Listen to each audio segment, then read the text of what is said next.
Chers amis, chers frères et sœurs, chers peuples, le 7 octobre 2023 restera à jamais gravé dans les mémoires comme une journée de terreur et comme l'un des plus grands pogroms de l'ère moderne.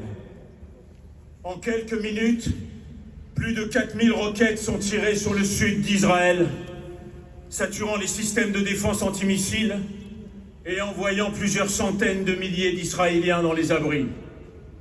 Dans le même temps, 4000 terroristes des forces Nukba du Hamas accompagnés, plus de 2000 civils neutralisent la barrière de protection électronique, construite à prix d'or et réputée infranchissable. Ils entrent en Israël par 119 points différents, à pied, en voiture, à vélo, à moto, en parapente. C'est un véritable pogrom qui se déroule en seulement quelques heures.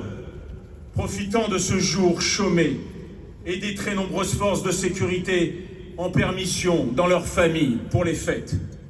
Les Israéliens du sud du pays qui voient arriver des milliers de terroristes du Hamas et leurs complices sont abasourdis, hébétés, pensant vivre leur pire cauchemar ou pour les plus anciens revoir les bourreaux à la croix gammée. La stupeur est totale. La volonté du Hamas est génocidaire. Tuer le plus de juifs, hommes, femmes, enfants, bébés, personnes âgées, tous, sans exception, sans pitié. 252 Israéliens et étrangers seront kidnappés ce jour-là par les terroristes du Hamas et les civils gazaouis et retenus en captivité dans la bande de Gaza. Les otages libérés ont témoigné des conditions inhumaines de leur captivité.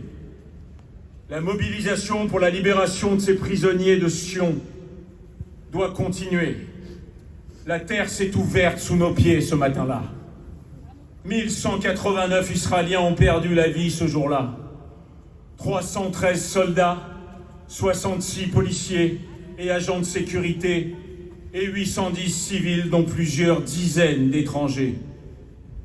Si l'on mettait ce chiffre de victimes à l'échelle de la France, ce serait presque 9000 Français qui auraient perdu la vie en une seule journée.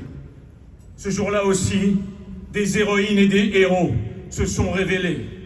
Ils ont fait irruption au cœur de l'enfer, entre le feu et le sang. Ils ont risqué leur vie et parfois l'ont sacrifié pour leurs frères, pour l'avenir de leurs enfants, pour l'histoire intitulée Médinat Israël. Le peuple d'Israël et le peuple juif et leurs amis sont debout et unis. Nous saluons ce jour la présence des familles d'otages, Sharon et Nitzan Calderon et Batsheva Yalomi. Vous pouvez les applaudir. Ils méritent votre chaleur.